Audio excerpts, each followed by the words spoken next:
अब हम देखेंगे उदाहरण नंबर 3.3। तो उदाहरण 3.3, तो किसी विद्युत टोस्टर में निक्रोम के तापन अवयव का उपयोग होता है। तो इसमें तापन अवयव है, निक्रोम का ही है, जैसा कि क्वेश्चन नंबर 6 में था। इसको 230 वोल्ट की बैटरी से जोड़ा गया है और कमरे के तापमान पर इसका प्रतिरोध था 75.3 ओम। तो इसमें पहला तापमान दिया हुआ है 27.0 डिग्री सेल्सियस और इस ताप पर प्रतिरोध पाया गया था 75.3 ओम।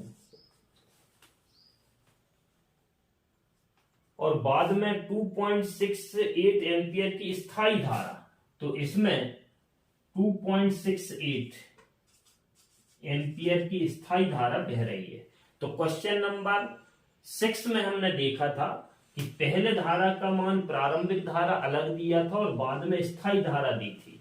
इसमें ये स्थायी धारा है, मतलब ये I2 का मान है। बाद में जो हमें धारा स्थायी रूप से मिल रही है उसकी वैल्यू है ये 2.68 एम्पियर।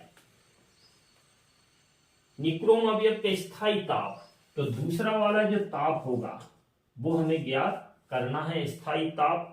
और अल्फा की वैल्यू दी हुई है 1.70 इंटू 10⁻⁻4 प्रति डिग्री सेल्सियस। हमें इसमें T2 निकालना है। तो T2 के लिए हमें R1 और R2 की जरूरत है। तो इसमें R1 का मान तो डायरेक्ट दिया हुआ है, तो हमें पहले R2 का मान निकालना पड़ेगा।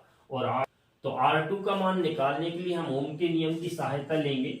ओम का नियम होता है R equal V upon I। तो R2 equal V upon I2। तो R2 इक्वल V 230 वोल्ट है और जो धारा बह रही है वो है 2.68। तो R2 इक्वल, ये पॉइंट हटाएंगे हम, तो 2 3 0 230 तो है ही, 2 जीरो और जुड़ जाएंगे और बटे में बचेगा 268, क्योंकि पॉइंट हट चुका है। अब हम इसको काटा पीटी करके सॉल्व करेंगे, भाग देंगे। तो R2 इक्वल मिलेगा 85.8 ओम।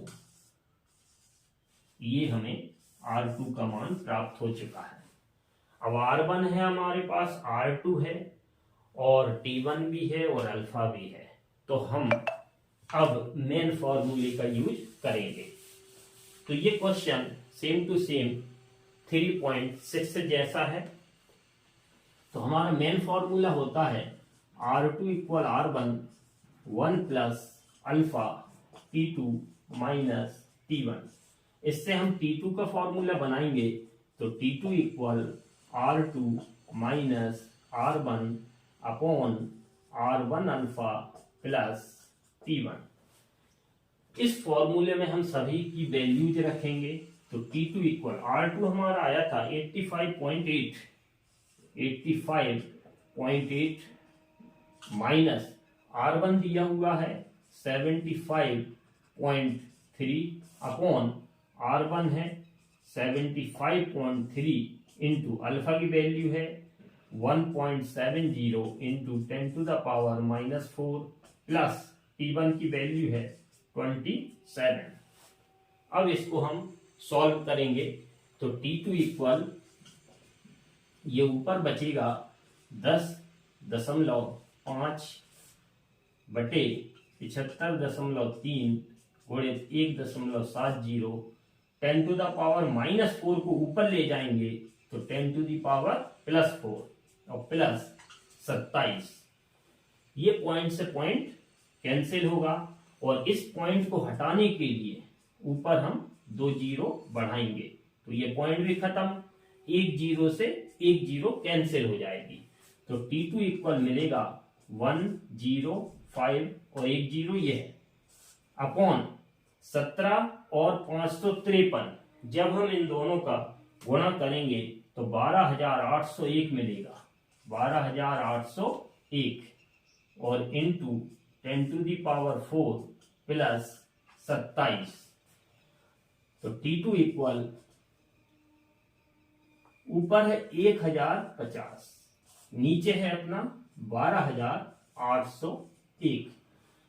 तो ऊपर वाली संख्या को बड़ा बना लिया जाता है ताकि भाग देने में आसानी हो।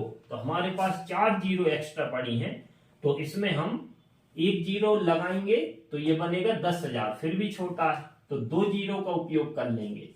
तो इंटू बचा 10⁻² प्लस 27। अब हम इसमें डायरेक्ट भाग देंगे, तो भाग देंगे तो हमें मिलेगा 8.202 इंटू 10⁻² प्लस 27। तो इसमें हमने भाग दे दिया ऊपर वाली संख्या में नीचे वाली संख्या का, तो ये मिल गया 8.202 इंटू 10⁻²। अब हम ये 10⁻² मतलब 100 का इसमें गुणा करेंगे तो ये 0.2 अंक के बाद खिसक जाएगा। तो T2 इक्वल 820.2 प्लस 27। तो बुक में जो आंसर दिया हुआ है वो लगभग बराबर, इसको 820 ले लिया और प्लस 27, इसका मतलब T2 इक्वल 847 डिग्री सेल्सियस। ये हमारा स्थायी ताप होगा आंसर।